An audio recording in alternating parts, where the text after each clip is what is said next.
Mark thought he had learned how to read minds. At first, it felt like a gift. He could tell when people were lying. He could see fear hidden behind confidence, anger hidden behind smiles, and sadness hidden behind laughter. Every small movement, every hesitation, every glance seemed to reveal a secret. As a psychologist, this made him exceptional. Patients trusted him. Colleagues admired him. His reputation grew faster than ever before.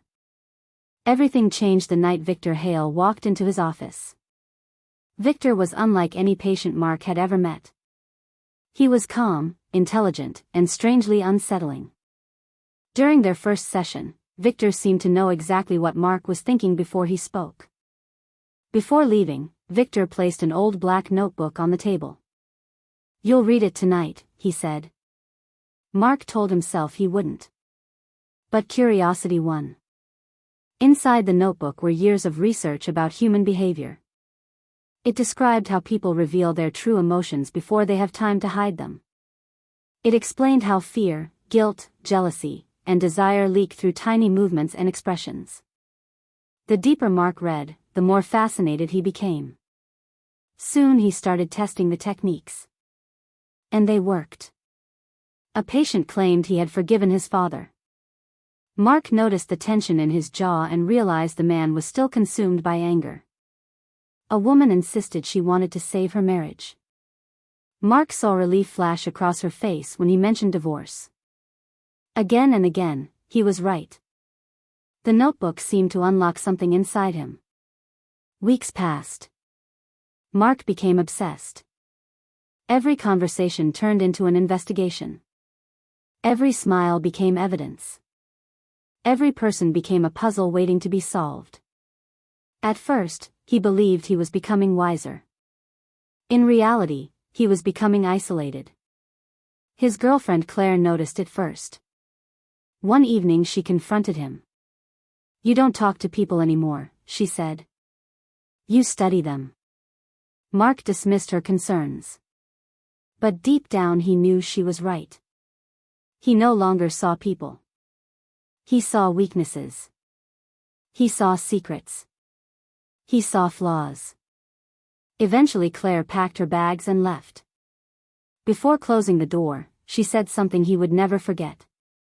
"You stopped loving people for who they are. You became obsessed with who they might be hiding." Those words haunted him. But not enough to stop. Because something even stranger had begun happening.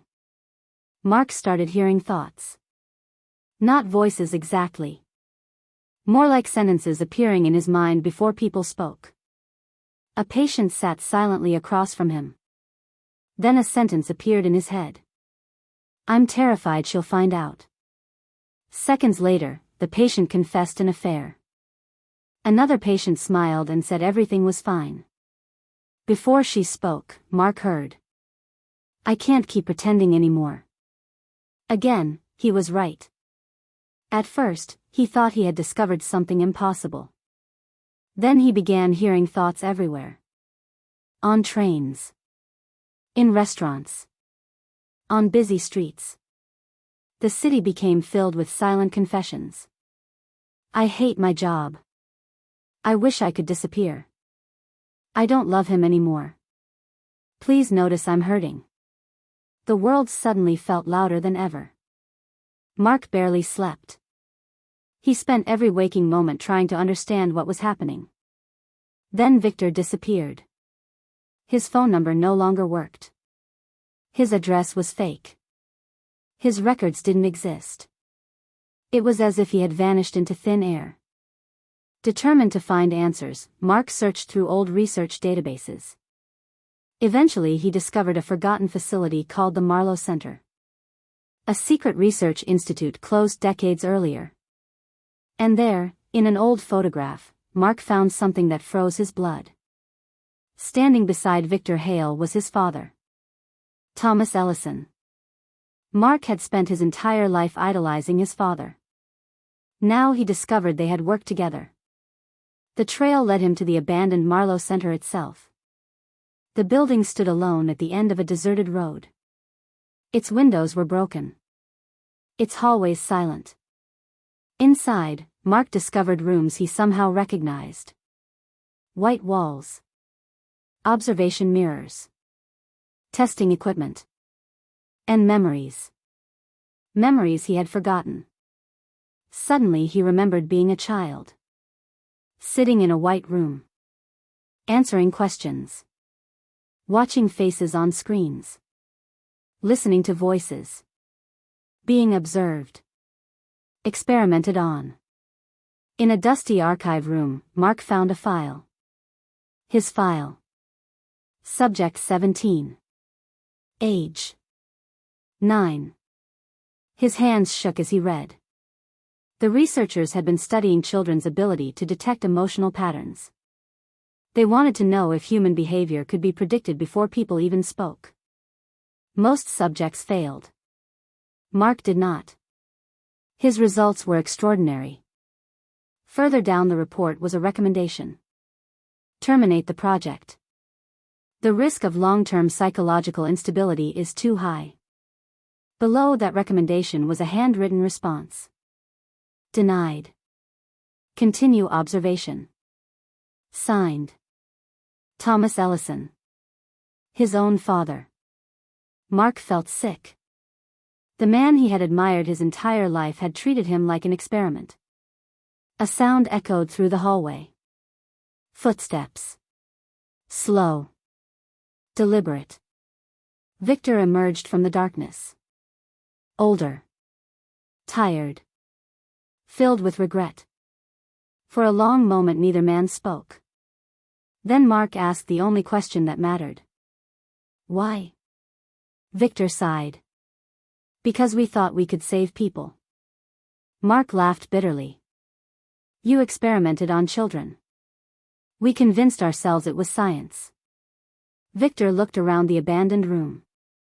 We believed that if people could truly understand each other, the world would become better. What happened? Victor's expression darkened. We succeeded. Mark frowned. Then why did the project end? Victor looked directly into his eyes. Because the more people understood others, the less they loved them. The words hit harder than Mark expected. Victor continued. When people constantly see hidden fears, hidden jealousy, hidden selfishness, they stop seeing everything else. Mark thought about Claire. Emily. His patients. His friends. For months he had focused only on what people were hiding. Only on their weaknesses. Only on their flaws. He had stopped seeing their humanity. Victor nodded slowly. That is why the project failed. Silence filled the room. Then Mark asked the question that terrified him most. The voices. Victor smiled sadly. They aren't real. Mark stared. What? You aren't hearing thoughts. Victor pointed at his head. Your brain became so good at recognizing patterns that it stopped showing you the process. It simply gives you the answer. Everything suddenly made sense. The predictions. The hidden emotions. The silent confessions. His mind was calculating faster than he could consciously understand. The thoughts were not supernatural. They were conclusions. But Victor wasn't finished. There is one final stage. Mark felt his chest tighten. What stage? Victor's eyes filled with sadness. Hearing yourself. Then he walked away. For the first time, Mark did not follow. Instead he sat alone in the abandoned room. And listened. Hours passed. Eventually a voice appeared in his mind. His own. You never wanted truth. Mark lowered his head. You wanted control. The words hurt because they were true. You wanted to be smarter than everyone else. You wanted to be admired. You wanted people to need you. You called it insight. But it was power. Tears filled his eyes. For months he had blamed everyone else. Claire. His colleagues. His patience. Victor. But the biggest lie had belonged to him. He had convinced himself he was helping people. In reality, he had been using their weaknesses to feel strong. For the first time, he stopped arguing. Stopped defending himself. Stopped searching for excuses. And simply listened. When the sun rose, something inside him had changed. A year later, Mark no longer worked at the clinic. He spent months rebuilding his life. Some things could not be repaired. Claire never returned. And he never asked her to. Some mistakes deserved consequences. Eventually he met Emily for coffee. They talked for hours. For once, Mark didn't analyze every expression. Didn't search for hidden meanings. Didn't predict the next sentence. He simply listened. And for the first time in years, he felt connected to another human being. People still called him perceptive. Still called him gifted. But now he understood something he had spent his entire life missing. The purpose of understanding people is not to gain power over them. It is to show compassion. Because everyone carries darkness. Everyone hides fears. Everyone struggles with thoughts they would never say aloud. And if you only look for the worst in people, eventually that is all you will ever see. Mark never discovered whether reading minds was truly possible. But he learned something far more important. The hardest person to understand is yourself. And the bravest thing a person can do is face the truth they have been hiding all along.